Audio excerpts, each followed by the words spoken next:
Olá pessoal, tudo bem? Sejam bem-vindos a mais um vídeo do canal. Se você tem um filho na faixa pediátrica menor de 18 anos que apresenta sobrepeso ou obesidade, esse vídeo foi feito especialmente para vocês. Então eu lhes peço para que fiquem até o final, tem muitas informações valiosíssimas, muito importantes, que podem te orientar e ajudá-los na promoção de saúde para seus filhos. Então vem comigo.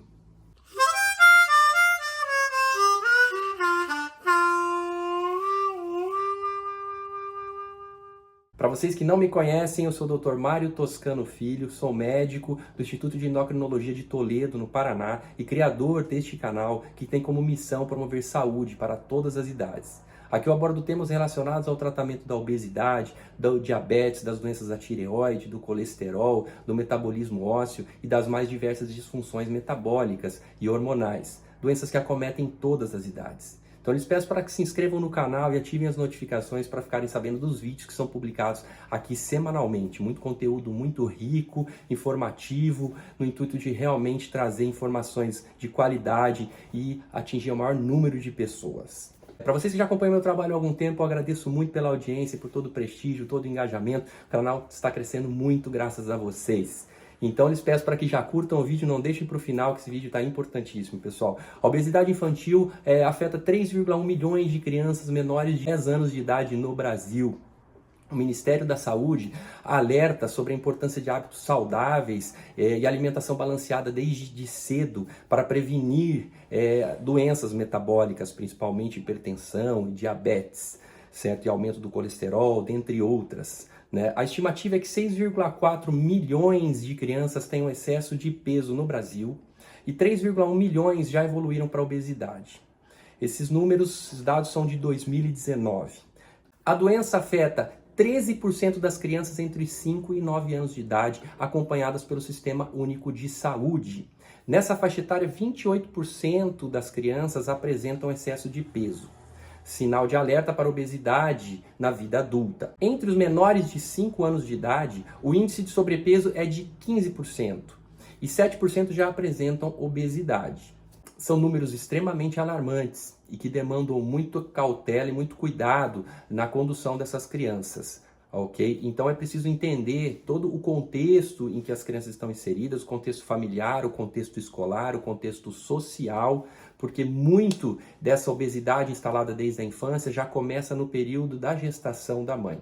Então é importante que durante a gestação a mãe já esteja bem orientada com relação à alimentação saudável, evite o ganho excessivo de peso durante a gestação, evite doenças como diabetes gestacional, como a hipertensão durante a gestação, tenha um devido acompanhamento para que o filho nasça e uma gestação seja sem intercorrências e a criança nasça sem doenças congênitas relacionadas à questão do excesso de peso.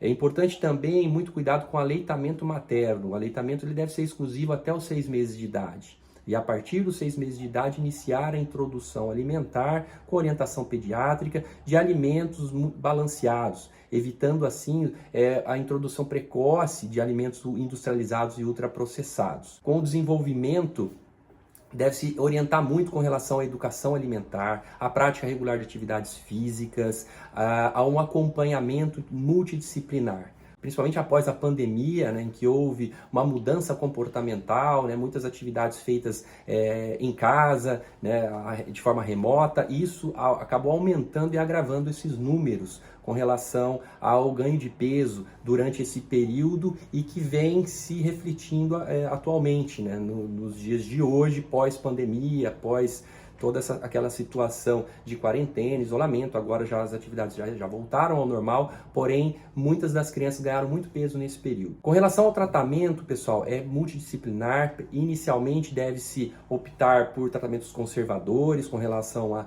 mudança comportamental, reeducação alimentar, introdução de atividades físicas regularmente. Então isso envolve equipe multidisciplinar, com nutricionista, com psicólogo, com educador físico, e os médicos sempre acompanhando. Com relação a tratamentos medicamentosos, eles são mais reservados aos casos de obesidade grave associadas a comorbidades, por exemplo, como depressão, como compulsão alimentar, como dependendo do perfil, né, de padrão alimentar da criança, é possível e inclusive indicado pela Sociedade Brasileira de Pediatria a utilização de alguns medicamentos no Brasil, como a sibutramina, o orlistat e a liraglutida, que é o Saxenda, em crianças a partir de 12 anos de idade. Porém, em bula, a sibutramina e o orlistat, eles não constam estudos de eficácia e segurança mais aprofundados para a população pediátrica. Porém, a própria Sociedade Brasileira de Pediatria indica esse tratamento como possibilidade farmacoterapêutica,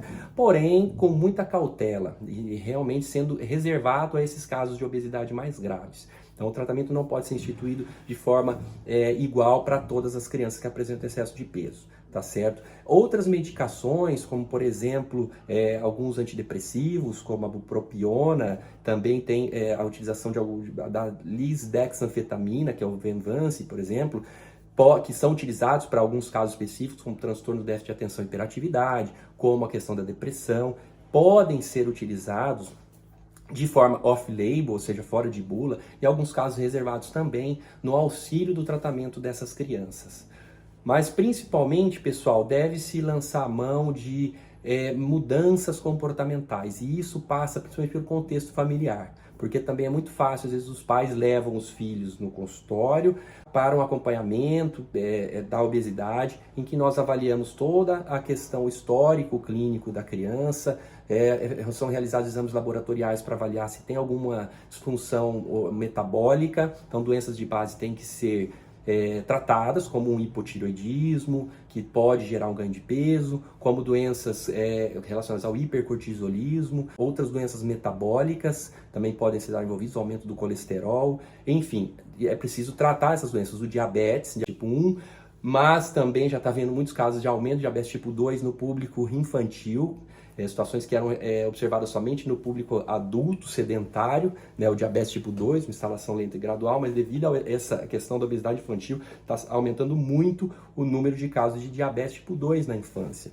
Tá certo? Então, corrigidas essas alterações metabólicas, é instituído todo um tratamento. Porém, se os pais, a família no caso, né, pais, irmãos, as pessoas de convívio, né, no dia a dia da criança, se todos não seguirem o mesmo ritmo, é muito difícil obter resultados. Então não adianta os pais apontarem o filho está obeso se os pais também estão obesos.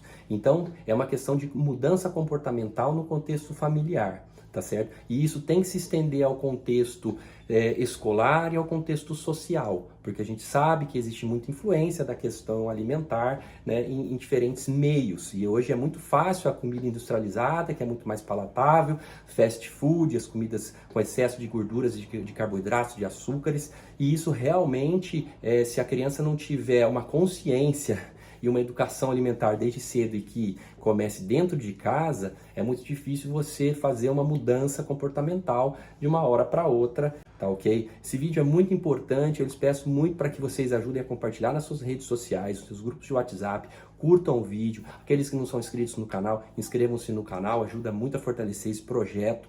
Nós temos feito um trabalho de acompanhamento por telemedicina para pessoas que estão à distância, isso é muito possível de ser feito e realmente está sendo um trabalho extraordinário que a gente tem conseguido fazer. Para que aqueles que queiram maiores informações, vou deixar aqui no final um vídeo falando sobre as consultas online, como são realizadas, tá ok? Também tem os contatos que eu vou deixar nas descrições, estão nas descrições do canal e nos comentários fixados, tanto do Instituto de Endocrinologia em Toledo para consultas presenciais quanto para consultas online, tá certo? Também vou deixar aqui ao lado uma playlist de alterações na infância e na adolescência. Para qualquer maiores informações, podem deixar nos comentários, tá bom? Todos os comentários estão respondidos, são muito bem-vindos. Agradeço muito pela audiência, fiquem com Deus, saúde para todas as idades, um grande abraço e até breve.